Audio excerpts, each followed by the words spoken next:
तिला एका प्रकारे असं म्हणता येईल की श्रीमंत लोक आवडत नाहीत किंवा तिला खूप माज करणारे, पैशांचा माज करणारे किंवा दिखावा करणारे लोक फार आवडत नाहीत. कला खूप संवेदनशील आहे आणि ॲट द सेम टाइम ती खूप संयमी पण आहे. ईशा म्हणून त्याच्यात मला थोडासा बदल करावा लागला कारण मी थोडीशी चिडकी आहे. So I am really glad की मला इतका एक्सपिरियन्स्ड ॲक्टर मिळाला. आम्ही एकमेकांना सतत अवॉइड करायचा प्रयत्न करतोय. आमची दोघांची ऑफ स्क्रीन अशी एक चुरस लागते की कोण छान करणार आणि तू करणार का मी करणार. नमस्कार मित्रांनो, मी अंकिता शिंदे. इट्स मज्जामध्ये तुमचं स्वागत. आज मी आली आहे तुम्हाला सगळ्यांच्या लाडक्या मालिकेच्या सेटवर, म्हणजेच लक्ष्मीच्या पावलांनी या मालिकेच्या सेटवर, आणि माझ्यासोबत आहे तुम्हाला सगळ्यांची आवडती कला.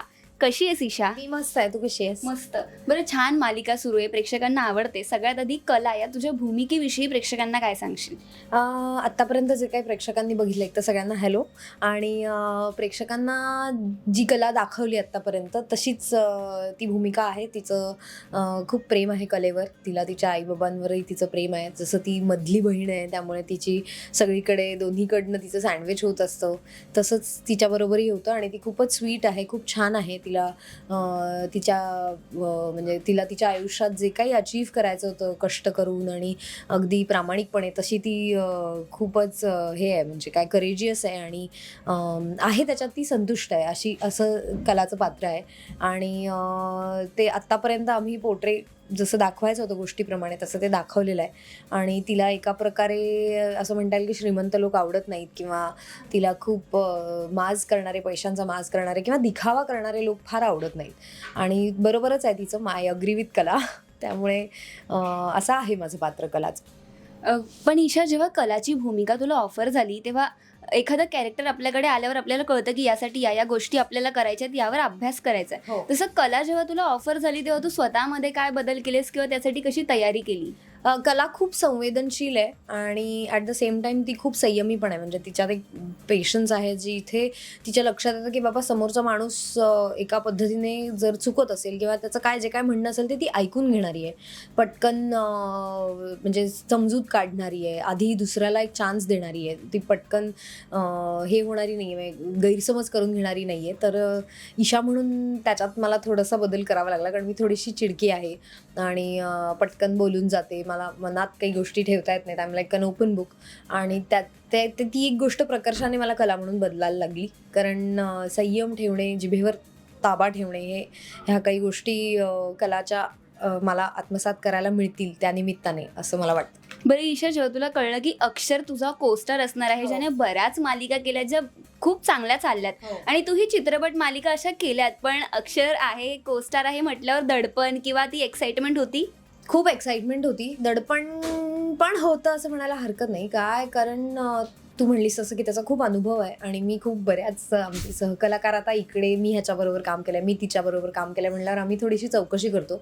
तसं मीही चौकशी केली होती आणि मला सगळ्यांनी सांगितलं होतं की he is very sweet, he is very nice. पण कोणी मला हे सांगितलं होतं की तू प्रचंड सिन्सिअर आहे.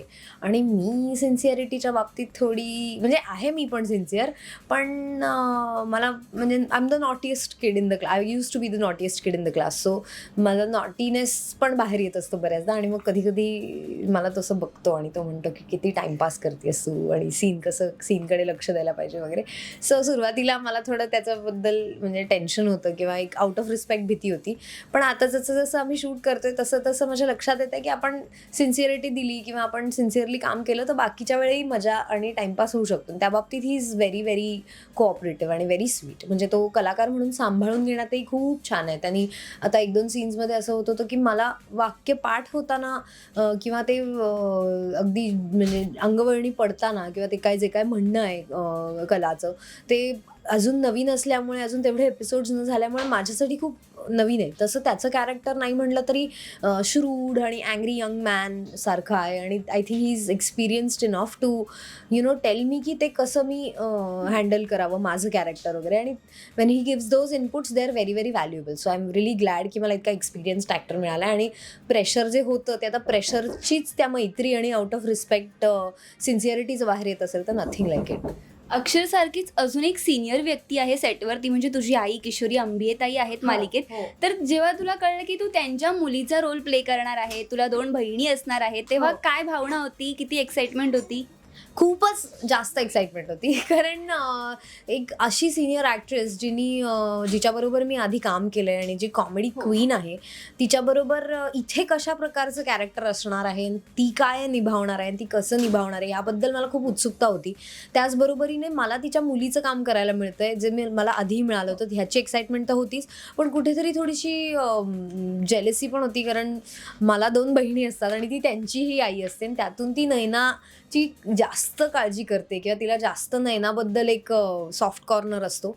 त्यामुळे म्हणजे तिच्या आई म्हणून तिच्याकडनं ते नसतं, पण मला असं वाटते की माझ्या आईनी फक्त माझंच असायला हवं होतं, पण आता तिला 2 मुली आहेत अजून आणि मी मधली मुलगी आहे. सो आता आहे म्हणजे प्रेम वाटावं लागतंय. मग खऱ्या आयुष्यात असं काही होतं की जेव्हा तुझी आई तुझ्या भावाला जास्त प्रेम करते वगैरे तेव्हा अशी काही जेलसी होते? मी हे कधी माझ्या घरी अनुभवलेलं नाही कारण भाऊही एकच आहे आणि बहीण मीच आहे. सो मुलगा आणि मुलगी इथे 3 मुली आल्या ना पटकन.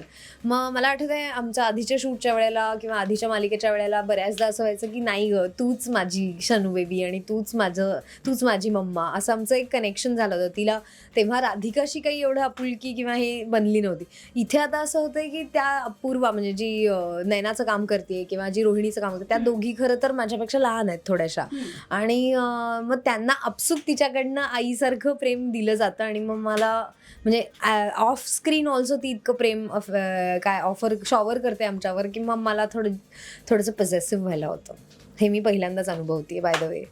पण आता मालिकेत तुला सिबलिंग्स आहेत, तुम्ही 3 बहिणी आहात, तर त्या दोघींबरोबर तुझा बॉन्ड कसा झालाय? अरे खूपच मस्त, they are super super sweet. एकतर दोघी खूप कॉपरेटिव्ह आहेत, खूप मस्त आहेत आणि त्यांच्याबरोबर सीन केल्यानंतर ती खरी केमिस्ट्री जाणवली. आधी तर त्या आय थिंक त्यांनाही थोडं कोल्ड फीट होते की आपल्याबरोबर एक फेमस ॲक्ट्रेस आहे वगैरे, पण I think I broke the ice. मी मस्ती करायला लागले आणि त्याही मग लगेच जल झाल्या आणि सीनमधनं आम्ही बहिणी झालो, म्हणजे एक मेमरीज तयार झाली तिथे. So that was very nice. Isha, सध्या मालिकेत फार रंजक असा ट्रॅक सुरू आहे आणि तुझ्या आणि अद्वैतचे तर खटके उडतच आहेत, पण देवी आईचं विसर्जन आहे, तर एकंदरीतच सध्याच्या ट्रॅक बद्दल प्रेक्षकांना काय सांगशील? ट्रॅक बद्दल सांगायचं म्हणजे जे आम्ही एकमेकांना सतत अवॉइड करायचा प्रयत्न करतोय किंवा असं होतंय की काही केल्या आम्हाला एकमेकांचा चेहराही बघायला लागू नये आणि तोंडी लागायला तर अजिबात म्हणजे नकोच आहे, पण ते देवी आईच्या कृपेने म्हणा किंवा आमच्या आजूबाजूच्या लोकांच्यामुळे म्हणा ते घडतंच आहे कंटिन्युअस. आणि अशाच एका सिच्युएशनमध्ये आम्ही दोघं परत समोरासमोर येणार आहोत आणि आज त्याची सुरुवात आहे त्या ड्रामाची आणि we are more than excited कारण आमची दोघांची ऑफस्क्रीन अशी एक चुरस लागते की कोण छान करणार आणि तू करणार का मी करणार, पण त्याच्यामध्ये आम्ही दोघंही चांगलं काम करतो असं मला वाटतं आणि तो सीन खुलतो. सो आय होप तसंच होईल आणि मजा येईल आम्हाला. ईशा, फार कमी वेळेत लक्ष्मीच्या पावलांनी या मालिकेने प्रेक्षकांची मनं जिंकली आहे. TRP मध्ये 2-3 नंबरवर आहे, तर याबद्दल कसं वाटतंय तुला? मला खूप कमबॅक केल्यासारखं वाटतंय टू बी ऑनेस्ट. माझ्या प्रेक्षकांनी मला कायमच त्यांच्या मनात त्यांच्या घरात एक जागा दिली आणि आपले पण कायम मला ते जाणवलं आणि गेल्या काही वर्षात ते मी करू शकले नव्हते किंवा मी परत प्रेक्षकांच्या भेटीला येऊ शकत नव्हते ह्याची मला खंत होती, पण आता now that I am there आणि जेव्हा असं होतं ना की माझं प्रेम आहे आणि मला हे करायचं आहे असं म्हणून मी जेव्हा उतरले तेव्हा प्रेक्षकांनीही भरभरून मला त्याच्यासाठी प्रतिसाद दिला की आमचंही प्रेम आहे आणि आम्हालाही तुला बघायला आवडेल. सो त्याबद्दल मी खूप म्हणजे मनापासून आभारी आहे. ह्याच्यासारखी पावती दुसरी काहीच नाही कलाकार म्हणून आणि it's good to be back on small screen. I am not going to call it small screen कारण तुमचं प्रेम मॅसिव्ह आहे. So it's big screen according to me. अगदीच. थँक्यू सो मच ईशा, तुझ्याशी गप्पा मारून खूप छान वाटलं. Thank you so much. इट्स मज्जा, मलाही मजा आली. मराठी चित्रपटसृष्टीतील लेटेस्ट अपडेट्स आणि गॉसिपसाठी आमच्या चॅनेलला सबस्क्राईब करा आणि बेल ऐकन दाबायला विसरू नका.